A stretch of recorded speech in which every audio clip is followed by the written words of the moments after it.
प्रधानमंत्री नरेंद्र मोदी विश्व धरोहर समिति का उद्घाटन वो कर रहे हैं। नई दिल्ली के भारत मंडपम में यूनेस्को महानिदेशक भी शामिल हो रही हैं और भारत मंडपम में इस वक्त मौजूद हैं प्रधानमंत्री नरेंद्र मोदी। सीधी तस्वीरें भारत मंडपम से आपको दिखाते हुए भारत एक्सप्रेस आपके सामने रख रहा है।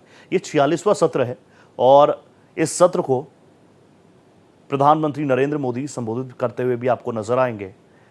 भारत मंडपम में यूनेस्को की महानिदेशक भी शामिल हो रही हैं, तो ऐसे में देखना होगा। आप जानते हैं यूनेस्को का क्या कुछ तरीका रहता है काम करने को लेकर। कई ऐसे वैश्विक मुद्दे हैं जिसको लेकर यूनेस्को न सिर्फ आजकल बल्कि दशकों से काम कर रहा है। और ऐसे में भारत जो कि सबसे बड़ा लोकतांत्रिक देश है, उसकी सोच क्या कुछ है वो भी प्रधानमंत्री नरेंद्र मोदी जब देश में रहते हैं, स्वदेश में रहते हैं तो भी बताते हैं, जब विदेशी धरा पर जाते हैं तो भी प्रधानमंत्री नरेंद्र मोदी बताते हैं। और ख़ास बात ये भी कि भारत मंडपम में ये पूरा सत्र 46वां सत्र है जिसमें कई महत्वपूर्ण मसलों पर बात होगी। प्रधानमंत्री नरेंद्र मोदी पहुंच चुके हैं। कई ऐसे क्षेत्र हैं जिसमें यूनेस्को काम करता है, चाहे ऐतिहासिक चीज़ें हों, हिस्टोरिक चीज़ें हों, धरोहर हों, उनको लेकर लगातार काम करता है। तो ऐसे में वहाँ पर जो प्रदर्शनी लगाई गई है उसको देखते हुए, समझते हुए, उस बारे में ज्ञान लेते हुए प्रधानमंत्री नरेंद्र मोदी की लाइव तस्वीरें, सीधी तस्वीरें भारत एक्सप्रेस आपको दिखाता हुआ 46वां सेशन ये है। यूनेस्को की महानिदेशक दिल्ली में ही मौजूद हैं, इस सत्र में मौजूद रहेंगी। प्रधानमंत्री नरेंद्र मोदी इसमें शरीक होने के लिए पहुंच ही चुके हैं। तस्वीरें भारत एक्सप्रेस आपको दिखाई रहा है। 46वें सत्र को संबोधित भी करेंगे प्रधानमंत्री नरेंद्र मोदी। कई मायनों में बहुत खास रहने वाला है भारत मंडपम में ये 46वां सेशन। और ऐसे में कई ऐसे महत्वपूर्ण विषय हैं जिसको लेकर विश्व धरोहर समिति, जैसा मैंने बताया आपको कि अलग अलग जगहों की उन चीज़ों को चिन्हित किया जाता है जो ऐतिहासिक हैं, जो धरोहर हैं किसी भी देश की, किसी भी राज्य की, किसी भी ज़िले की। उन धरोहरों को कुछ खास चीज़ें, कुछ खास महत्व दिया जाता है।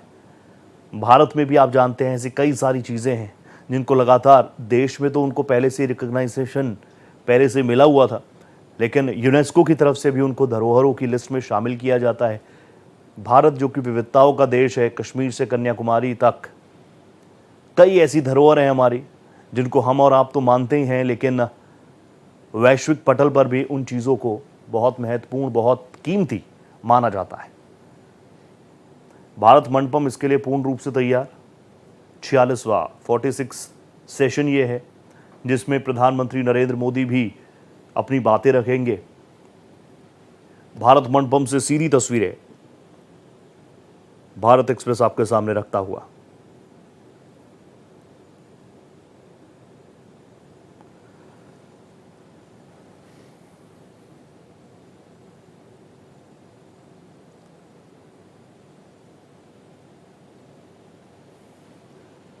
वर्ल्ड हेरिटेज कन्वेंशन और देश में पहली बार ये हो रहा है। भारत मंडपम में इस वक्त मौजूद प्रधानमंत्री नरेंद्र मोदी इसको होस्ट के तौर पर, भारत के लिए भी इसको एक बहुत बड़ी चीज़ मानी गई। हालांकि भारत बड़े बड़े इवेंट्स लगातार कर ही रहा है। 150 देशों के 2000 से अधिक डेलीगेशन, 2000 से अधिक मेंबर्स यहाँ पर मौजूद हैं। 31 जुलाई तक ये वर्ल्ड हेरिटेज कन्वेंशन चलने वाला है। और जैसा कि मैंने आपको बताया कि यूनेस्को कई दिशाओं में काम करता है, उनमें से एक ये सेक्टर भी काफ़ी इम्पोर्टेंट कि जो धरोहर हैं उनका किस तरीके से, अगर कहीं पर कुछ प्रॉब्लम्स भी हैं तो उसका किस स्तर पर पुनर्निर्माण होना चाहिए, पुनरुद्धार होना चाहिए, ये तमाम चीज़ें रहती हैं। तो पहली बार देश में ये हो रहा है, स्वदेश में पहली बार ये सेशन 46वां सेशन ये है और इस बार इसको होस्ट भारत कर रहा है।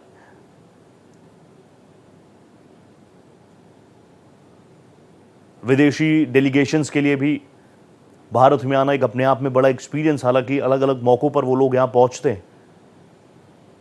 तो प्रधानमंत्री नरेंद्र मोदी इस वक्त भारत मंडपम में लाइव, और आप समझिए इसमें इंपॉर्टेंट देशों के डेलीगेशंस यहाँ पर मौजूद हैं। यूनेस्को भी आप जानते हैं अलग अलग देशों से कुछ डेलीगेशंस, कुछ मेंबर्स उसमें जो कि काफ़ी इंपॉर्टेंट रोल निभाते हैं। भारत मंडपम भारत में ये पहला कन्वेंशन है और बड़ी तैयारी भारत मंडपम में की गई है। भारत मंडपम अपने आप में काफ़ी विशाल, अलग अलग हॉल, एग्जीबिशन सेंटर्स इसके अंदर, और यहाँ पर यूनेस्को की तरफ से जो पूरी तैयारियां की गई उस बारे में देखते हुए, समझते हुए प्रधानमंत्री नरेंद्र मोदी